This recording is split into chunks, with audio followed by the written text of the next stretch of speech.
Hey everybody, I'm Jeremy Osterberger of BIC Alliance and BIC Magazine. Today I'm joined by Roger Guenther, Executive Director, Port Houston.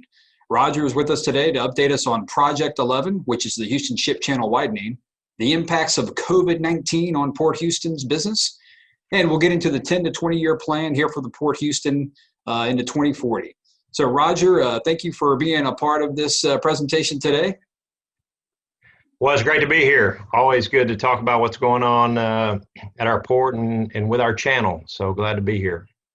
Yeah, and Roger, you're going to be participating in the upcoming Economic Alliance Houston Port Region Gulf Coast Industry Forum. That's going to be virtual this year on Thursday, September 17th. So thank you for being a part of that event as well.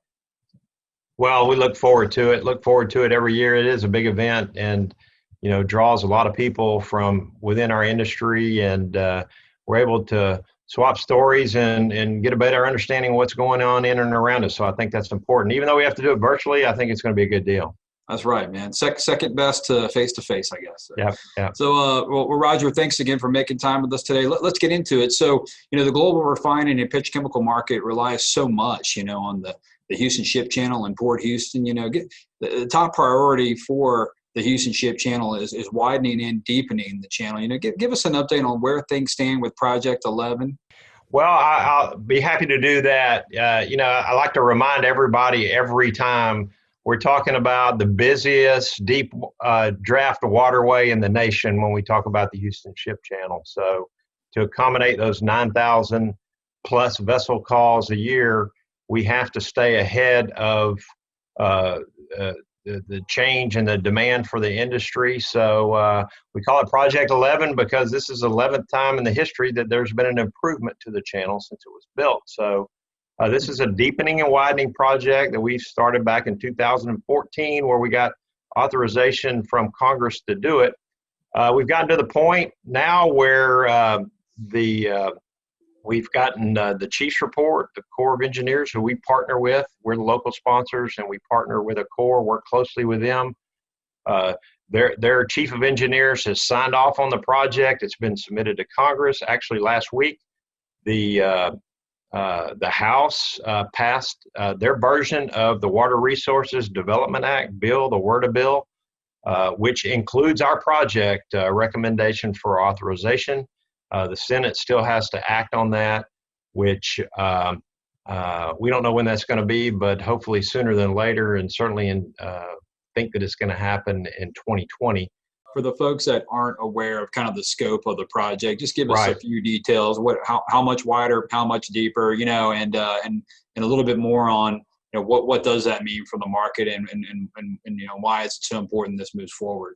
Yeah, great question. The main part of the widening of the channel includes going from the current width of 530 feet to 700 feet in width, which what that does is allow for two-way traffic to meet and continue with, let's say, a Suezmax tanker versus a Neo-Panamax, or the largest container ship that can go through the Panama Canal.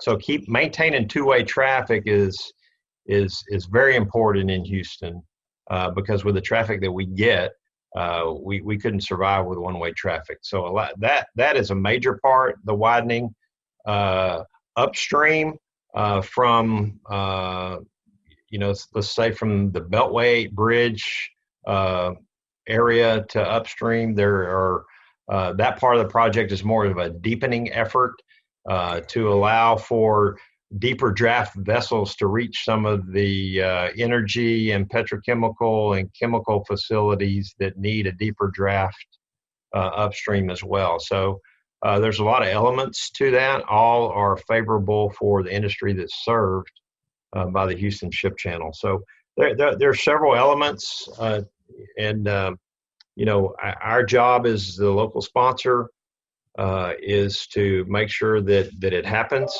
There's been a lot of discussion about the funding of this thing, and this channel is going to get deepened and widened, and how quickly that happens depends not only on our share in the federal government, but also the contribution of funds from the private sector that could expedite, how quickly the channel is deepened and widened. Once construction were to start, what's kind of the timeline on completion? How long would this sort of take to complete? Well, again, that's the question. It's all about, it's a federal project, which is dependent on federal allocations every year, appropriations. Right. So, if the funds come in quickly, we could actually do this and complete it in maybe 4 years. Wow. So that's what I mean. How quickly it's done certainly depends on the amount of private contribution that would expedite the channel being quickly finished. But we'll start in the bay. We'll start in widening the channel. Certainly that part benefits every ship coming into the Houston Ship Channel, and we'll do that as quickly as we can with our money and the federal money, plus whatever contributions that we get from the private sector. Sure. Certainly a lot of support. And by the way, this is nominally, there's not a final number. It's something shy of $1 billion project. So it's a big project. Okay. Yeah. So many stakeholders involved. I would think once we can, they would certainly move forward and try and do it as in an expedited manner. That's right. That's right. So look, Roger, we're about 5 months into the current normal, which is the sort of COVID-19 era.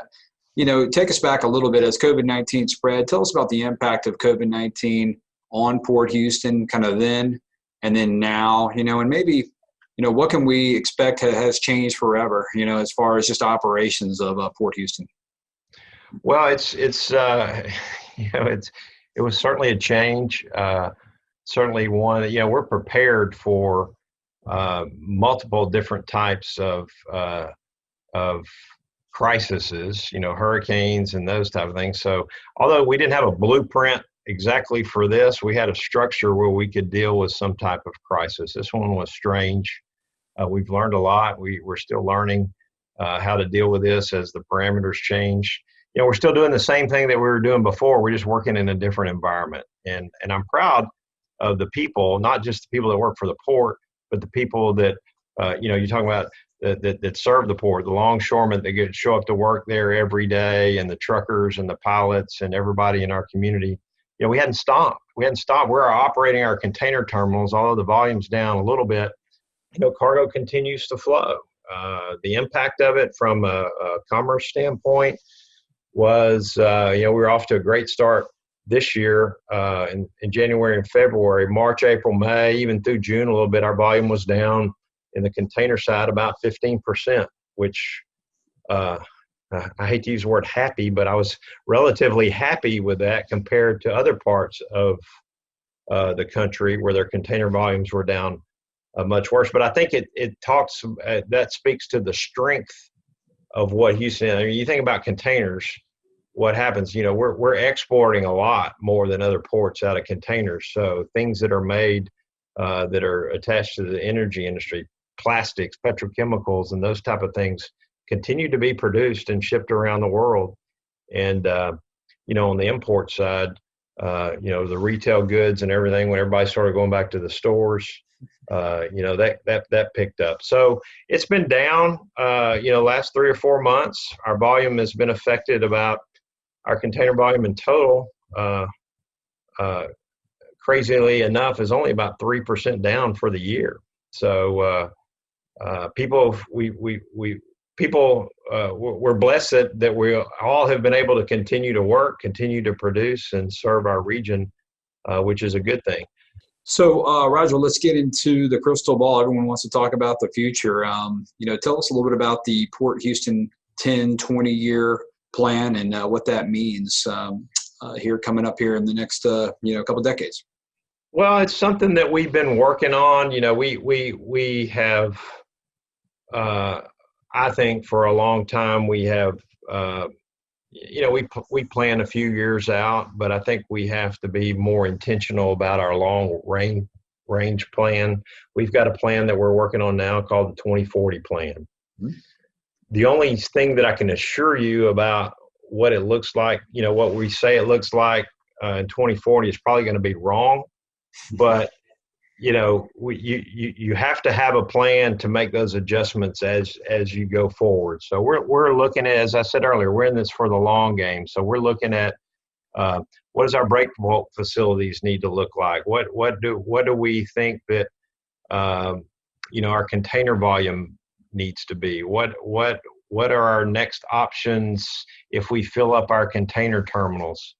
It's all about our 2040 plan isn't just about the business. It's about cargo, no doubt, but it's about the community. It's about all the things that we need to make sure that our partners in our region understand and have a say-so in what we do for the channel in our port. So, includes a lot of elements at a high level right now, and we're about to roll that out. To be honest with you, we're about to roll that out with some webinars to our stakeholders to kind of at a high level talk about what our 2040 plan is. So, we need to know that now. Just for instance, from the time we thought about decided to go for our Bayport container terminal, for instance, back in the mid 90s, it took almost 15 years before you go through the process of dredging, utilities, planning, and all of that to actually get a facility like that open. So you can't start planning too soon, in our opinion. So there's a lot of different things that we're looking at that include a wide variety of things that the port is responsible for, as not only as a local sponsor of the Houston Ship Channel, but as an operator of a busy port with public facilities. Yeah, Roger, certainly lots of moving parts. Well, Roger, we're just grateful for your time today. Love to check back in with you, especially with another update on Project 11 down the road. And look, please feel free to reach out to me and join us again anytime. You're more than welcome to come back on with us.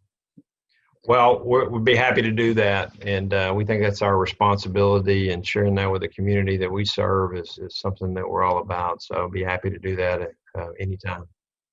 And Roger, as I mentioned in the opening, for folks that are watching, Roger's going to be a part of the Economic Alliance Houston Port Region, the Gulf Coast Industry Forum coming up September 17th. Hey, if you're interested in that, visit allianceportregion.com. They've got an agenda, a list of speakers, and the roster and panelists of speakers is going to be first class. Certainly would love everyone to attend that. So until next time, everyone, stay safe and stay prosperous.